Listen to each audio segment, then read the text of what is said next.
Bueno, siempre una alegría, un desafío, pero al mismo tiempo un privilegio compartir con todos y cada uno de ustedes sobre lo que es un elemento esencial de la identidad nazarena.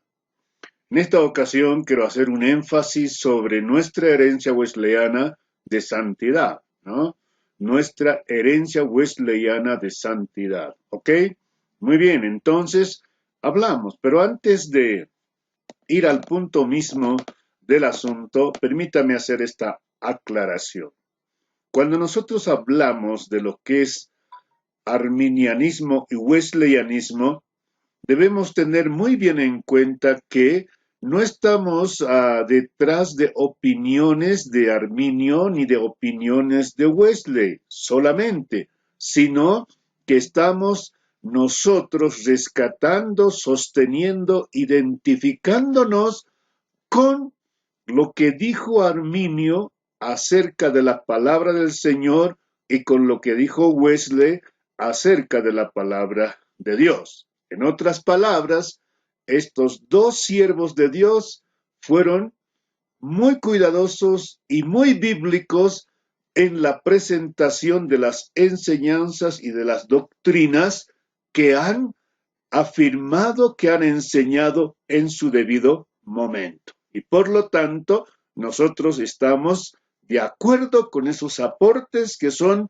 bíblicos, centrados en la gracia de Dios y en el poder del Espíritu Santo. Así que entonces, de ahí es que viene, de ahí es que, mejor dicho, decimos nosotros nuestra herencia wesleyana de santidad o arminiana wesleyana. Sin embargo, ahora sí vamos a ir considerando algunos aspectos importantes y esenciales en ese sentido. ¿Ok? Muy bien, entonces, en primer lugar, nuestra confesión con el cristianismo universal. O sea, nosotros como Iglesia del Nazareno confesamos que somos una rama de la Iglesia de Cristo, ¿no? Por lo tanto, estamos de acuerdo con que la Iglesia es una, es santa, universal y apostólica a su vez. Y nosotros somos una parte de esa única Iglesia del Señor Jesucristo. Es más, como nazarenos, nosotros hacemos nuestra, o sea, hacemos nuestra la historia del pueblo de Dios, tanto en el Antiguo como el Nuevo Testamento. Pero de igual forma también nos identificamos y hacemos nuestra la historia, ¿no? De las edades en todo el tiempo del pueblo de Dios, sin importar la expresión de la Iglesia de Cristo en la historia, ¿no es cierto?, que en donde se ha encontrado ella. A su vez, nosotros también como iglesia, como una rama de la Iglesia Universal, nosotros aceptamos y hemos recibido los credos ecuménicos de los primeros 5 siglos de la era o del cristianismo, ¿no es cierto? Ahí. Y podemos hacer mención, por ejemplo, acerca del credo de los apóstoles. Claro que sí. Este es un credo cristiano, evangélico, y por lo tanto nosotros hacemos nuestra el credo de los apóstoles, ¿no? Así que nosotros debíamos conocer, saber, manejarlo, el asunto del credo de los apóstoles. También nos identificamos con el credo trinitariano, que en su tiempo se lanzó en un momento histórico para justamente contrarrestar lo que eran las herejías de los arrianos, ¿no? Ahí nos identificamos. También hacemos nuestra nosotros el credo acerca de la divinidad y la humanidad de Jesucristo. Claro que sí, conocido más como el credo calcedónico porque se hizo ese credo o al menos se aprobó en Calcedonia. Ahora, esos credos son aceptados por todos los cristianos evangélicos, ¿no es cierto?, sin importar la denominación. Pero sin embargo, nosotros nos identificamos con esa con esos credos y con ese cristianismo, y por eso hacemos parte de nuestro pensar y de nuestra teología el asunto de los credos. Por otro lado, también somos uno en la predicación del Evangelio. En ningún momento nosotros hemos dicho, como la Iglesia del Nazareno, que somos los únicos y solos vamos a conquistar el mundo. No, somos parte. Nos identificamos con ese pueblo del Señor universal. Juntos con ellos predicamos el Evangelio, administramos los sacramentos, ¿no es cierto? Entonces estamos caminando en el ministerio apostólico en fe y en práctica. Eso es lo que esencialmente estamos haciendo, pero también es importante inculcar, ¿no?, las disciplinas, ¿no?, de vida y servicio a la semejanza de Cristo. Estos son algunos elementos que nosotros podemos tomar en cuenta, ¿no es cierto?, de todo lo que es el cristianismo universal. Así que nos unimos a los santos en entender o mejor dicho, en hacer, en hacer caso al llamado bíblico de la vida santa, de una vida entregada, proclamando y enseñando la teología de la entera santificación. Esto es nuestra tarea, nuestro desafío, y es parte de nosotros, pero también a su vez parte de la Iglesia universal. Como un segundo elemento, tenemos nuestra herencia, ¿no? Fue sustentada por el avivamiento wesleyano. Nuestra herencia fue sustentada por el avivamiento wesleyano. Claro que sí, claro que sí. Entonces aquí el avivamiento wesleyano en el siglo XVIII ha hecho un impacto muy importante con la predicación de Carlos y de Juan Wesley, ¿no es cierto?, y otros predicadores, logrando en muchas partes de Europa, como Inglaterra, Escocia, Irlanda, Gales, y bueno, que la gente se aparte de sus pecados y reciba el poder de Dios para servir a Dios. Entonces, esa es también uno de los elementos que tenemos nosotros en esta parte de nuestra herencia wesleyana. También, ¿no?, la predicación de los laicos. No solamente nosotros descansamos en que el clérigo, en que el líder, en que el pastor únicamente tiene que ser el que predica. No, la predicación de los laicos, el testimonio de muchos laicos, de mucha gente, la disciplina, ¿no es cierto?, los círculos de discipulado que también estuvieron presentes en el movimiento wesleyano, y hoy nosotros hacemos nuestra aquello también. Por ejemplo, las sociedades, las clases y las bandas, no eran pequeños grupos para trabajar, por un lado, el conocimiento de la palabra, y seguido por el otro lado, asunto de las emociones y tentaciones, y por el otro lado también básicamente moldear el carácter. Ese fue el enfoque directo de todo lo que han sido las sociedades, clases y bandas en el avivamiento wesleyano. Y eso es nuestro. Eso es lo que también seguimos impulsando cuando estamos fomentando discipulado, enseñanza, instrucción, adoctrinamiento, ¿no es cierto? Entonces, estas son algunos de los elementos que ha traído el movimiento wesleyano para con nosotros y la Iglesia del Nazareno.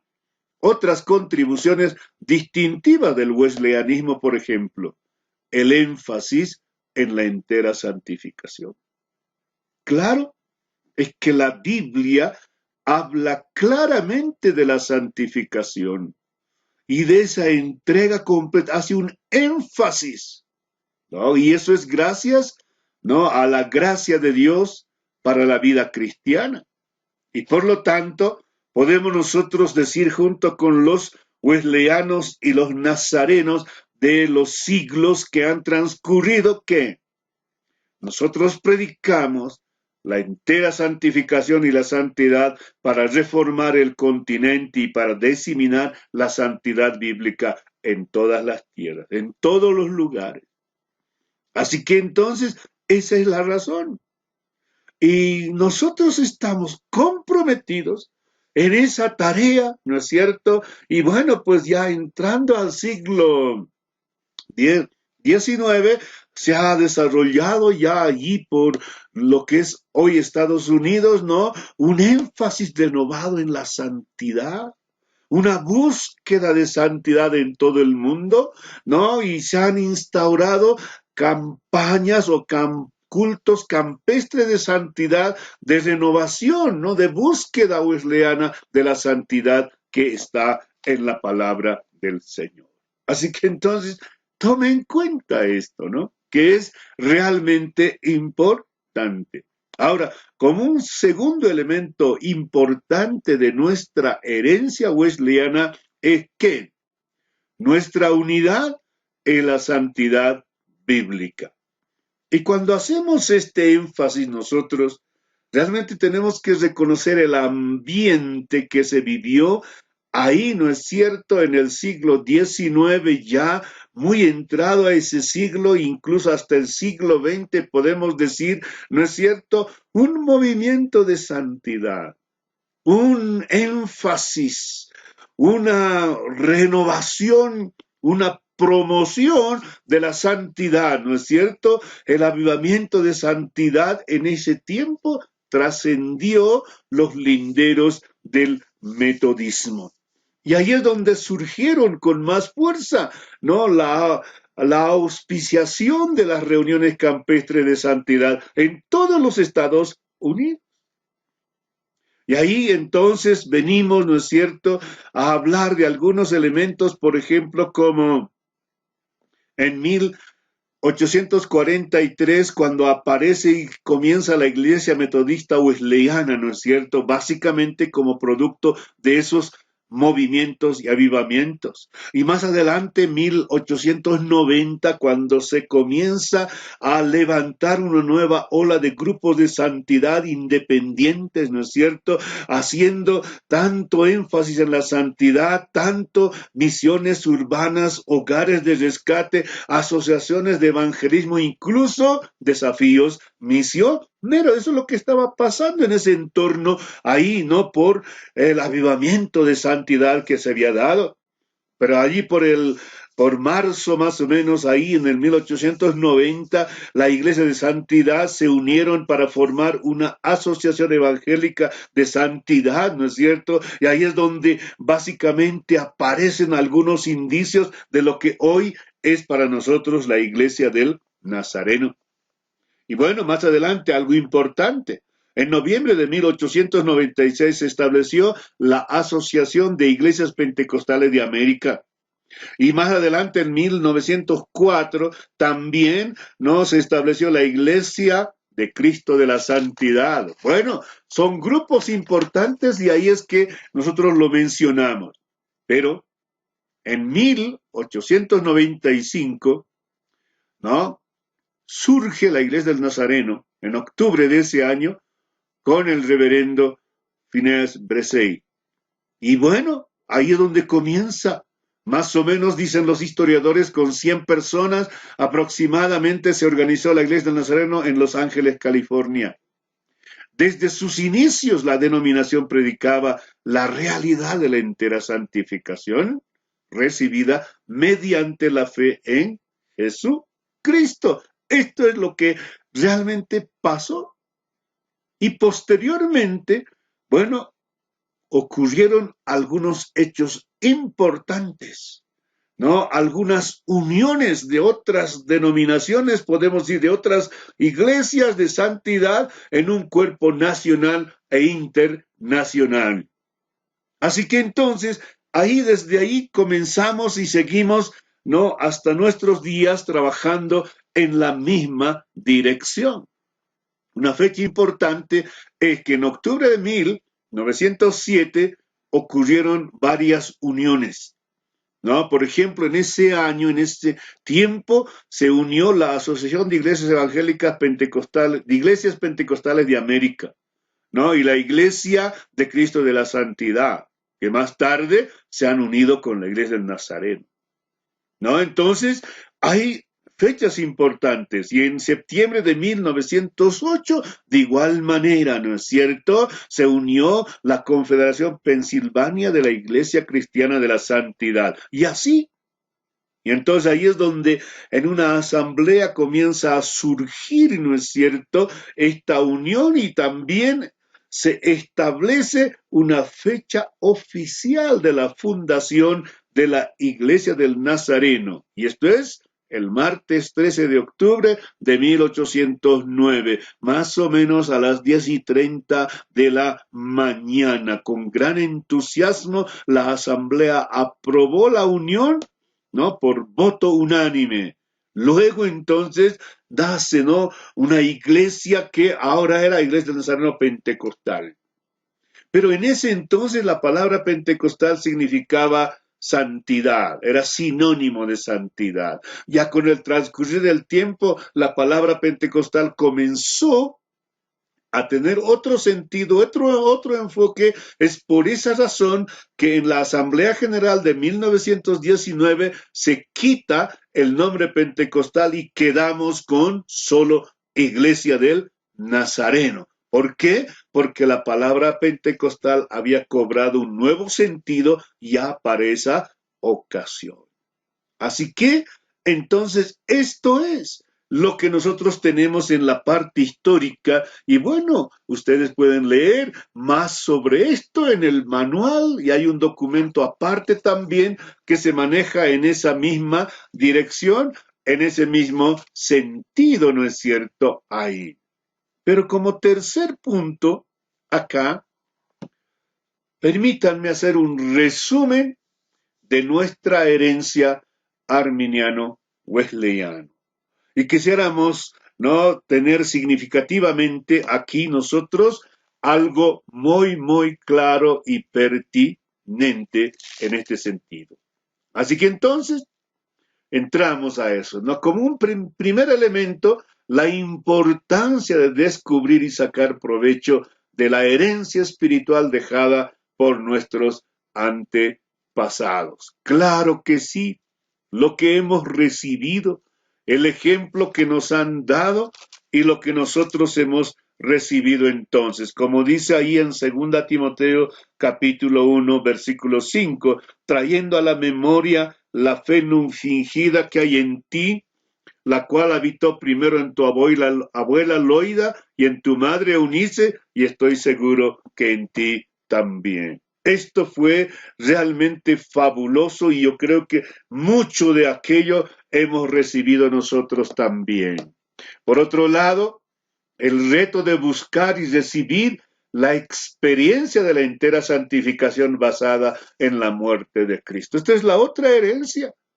Tenemos una historia, ¿no?, de todos quienes han estado antes de nosotros, nos han dejado de que tenemos que experimentar, tenemos que buscar, ¿no es cierto? No podemos nosotros conformarnos o quedarnos tranquilos si no hemos alcanzado esta bendición. Hebreos 13, el versículo 12, dice así: por lo cual también Jesús, para santificar al pueblo mediante su propia sangre, padeció fuera de la puerta. La entera santificación solo es posible por medio de la muerte de nuestro Señor Jesucristo. Tercero, el desafío de permanecer fieles a las doctrinas bíblicas, en vez de ser llevados por doctrinas diversas y extrañas, que no puede estar sucediendo en el caso de nosotros.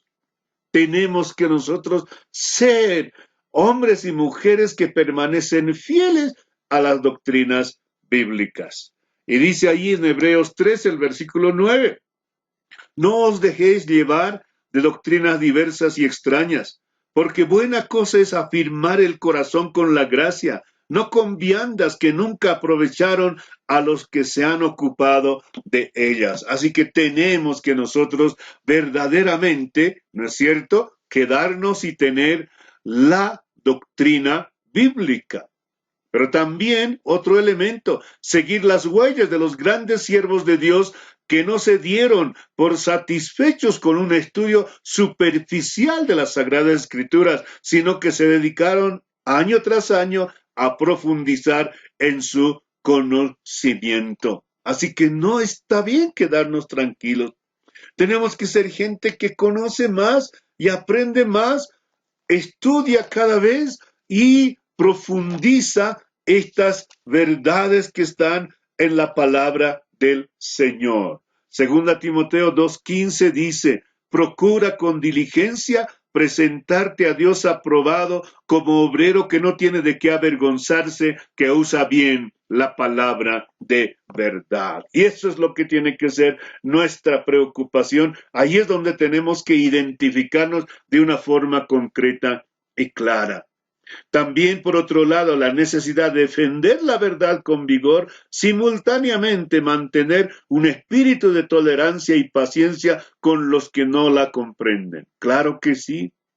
No podemos nosotros, ¿no es cierto?, ahí a quedarnos callados sabiendo que no está bien, no está claro y está tal vez incluso atentando en contra de la palabra del Señor. Y no podemos quedarnos callados. Tenemos que defender. Y eso es lo que nos dice también a nosotros en 1 Pedro, capítulo 3, versículo 15, dice ahí la palabra del Señor. Sino santificad a Dios el Señor en vuestros corazones y estad siempre preparados para presentar defensa con mansedumbre y reverencia ante todo aquel que os demande razón de la esperanza que hay en vosotros. Tenemos que estar preparados.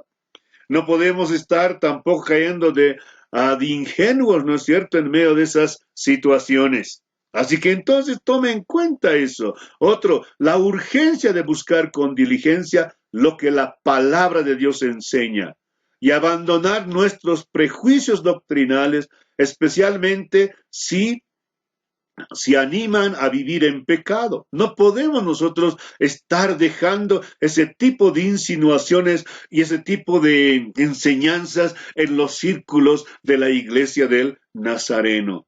Tenemos que nosotros buscar, porque hay realmente mucho de esos problemas y esas dificultades. Y generalmente eso va a aparecer cuando el creyente o el hijo, la hija de Dios, cuando el nazareno no está creciendo en la gracia de Dios. Hebreos 6:1 dice, por tanto, dejando ya los rudimientos de la doctrina de Cristo, vamos adelante a la perfección, no echando otra vez el fundamento del arrepentimiento y de obras muertas de la fe en Dios. No, vamos adelante. Hay mucho más que tenemos que conocer y tenemos que nosotros aprender de la palabra del Señor. Tenemos que buscar y abandonar nuestros prejuicios doctrinales. Otro, la disposición a morir por nuestra fe en Cristo si fuera necesario. Claro, estar listos a que eso, si llegara, no sé cuántos realmente estaríamos listos y dispuestos a morir por nuestra fe, como lo han hecho muchos otros en la historia y aún en nuestro propio país, muchos han muerto por la fe, ¿no es cierto? Han sufrido muchas cosas. Hechos 21:13 dice la palabra. Entonces Pablo respondió, ¿qué hacéis llorando y quebrantándome el corazón? Porque yo estoy dispuesto no solo a ser atado, mas aún a morir en Jerusalén por el nombre del Señor Jesús. ¿Qué tipo de compromiso es ese realmente que podamos mirar nosotros en la palabra del Señor? Otro, la importancia de la enseñanza espiritual a los hijos y el ejemplo de la ética cristiana y la vida devocional diaria de los padres. No podemos dejar que los padres vivan una vida cristiana cuestionable y que no esté bien, ¿no es cierto? Porque eso tendrá un impacto y por lo tanto los padres tienen que ser modelos y ejemplos para los hijos, ¿no es cierto? Para sus familias tienen que modelar el cristianismo, así como hemos leído ya hace unos minutos atrás en 2 Timoteo 1:5, ¿no es cierto? Que la abuela tenía la fe no fingida, la madre tenía la fe no fingida, y Pablo dice, estoy seguro que en ti también. ¿Por qué? Porque el modelo influye, porque el buen ejemplo realmente impacta la vida de nuestros seres queridos. Ahora, la pobreza, los prejuicios culturales no nos pueden encerrar en una cápsula de imposibilidades si utilizamos los recursos que están a nuestro alcance. Claro que sí. Y eso es lo que siempre tenemos que hacer. Ahora, muchas veces, cierto, nunca vamos a tener todo lo que quisiéramos tener a la mano. ¿No? Nos gustaría tener todo, el dinero, quién sabe, los recursos, pero no siempre. Pero eso tampoco debía de ser una limitante. Por ejemplo, en Marcos capítulo 9, versículo 23, dice así, Jesús le dijo, si puedes creer al que cree, todo le es posible. Somos hombres y mujeres de fe, y por lo tanto vamos a vivir también la aventura de la fe. Otro elemento, el fruto duradero de la disciplina en el hogar, ¿no? Pero básicamente sazonada en amor. Eso es importante, la disciplina. Es cierto que la disciplina en su momento, como dice Hebreos 12:5-8, en ese momento no es bueno. A nadie le gusta, pero sin embargo da frutos, es buenísimo y da mucho, no mucho beneficio a quienes han sido instruidos de esa manera.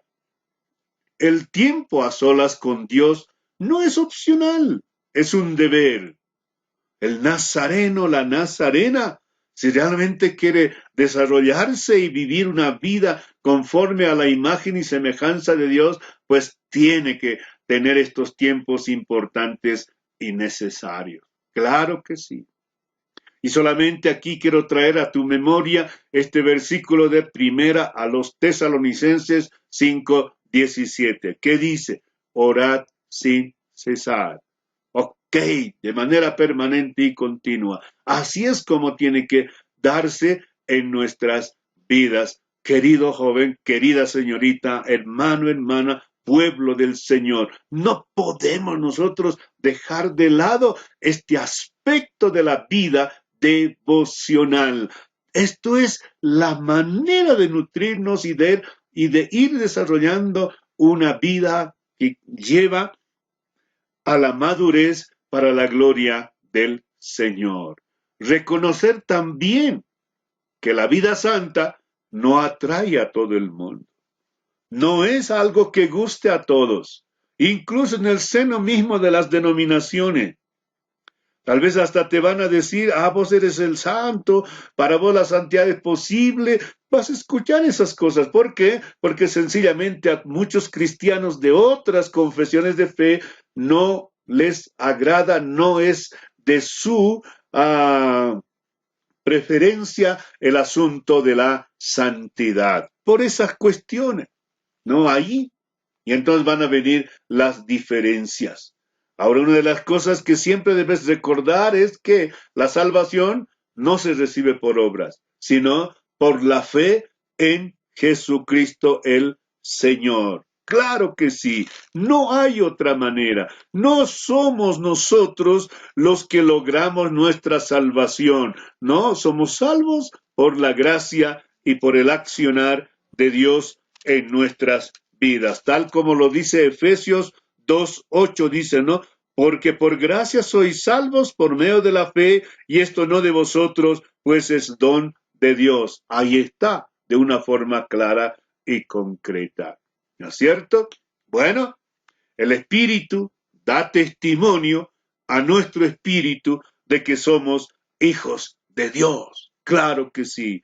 Uno puede estar seguro, tener la certidumbre de que es salvo y que conoce al Señor, porque lo dice así la palabra de Dios, ¿no es cierto? Entonces, a veces hay por ahí uno escucha, no sé si, cómo se puede saber si uno es salvo o no es salvo, y cosas como esas, pero sin embargo, acá nosotros tenemos esta verdad que dice Romanos 8:16, ¿no? El Espíritu mismo da testimonio a nuestro espíritu de que somos hijos de Dios. Ahí tenemos la certeza, la convicción, la seguridad que nos da el Espíritu Santo de que nosotros somos hijos de Dios. También tenemos que reconocer que Dios utiliza a muchas personas, muchas circunstancias, medios, ¿no? Diversos para despertar a las personas a las necesidades espirituales. Así que Dios va a seguir usando muchos medios y circunstancias para que justamente puedan muchas personas darse cuenta de su necesidad espiritual. Bueno, estos son algunos elementos de nuestra herencia, ¿no? De aquello que nosotros tenemos y hemos recibido. Así que, queridos hermanos, hermanas, jóvenes, señoritas, pueblo de Dios, nuestra herencia está cimentada en los ejes centrales de las doctrinas bíblicas que son sostenidas y confesadas por todas las alas del cristianismo evangélico universal en todo este universo, en toda esta tierra.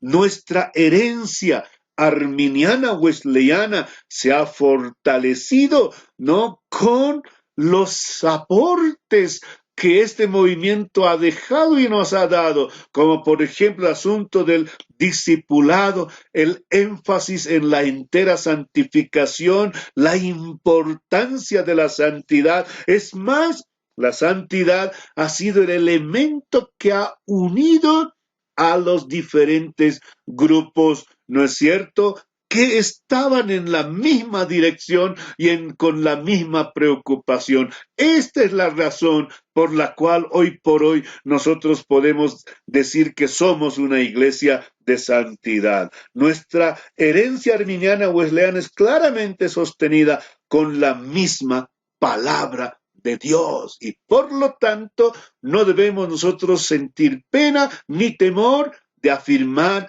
lo que nosotros confesamos y enseñamos y hemos enseñado en el tiempo, que está basado en las doctrinas bíblicas que enseña la Biblia de una forma clara, contundente, y bueno, por lo tanto, sigamos adelante, pero hoy tenemos un gran desafío. Necesitamos encontrar un nuevo avivamiento para la iglesia del Nazareno. De eso, usted, yo y todos somos responsables. Bendiciones.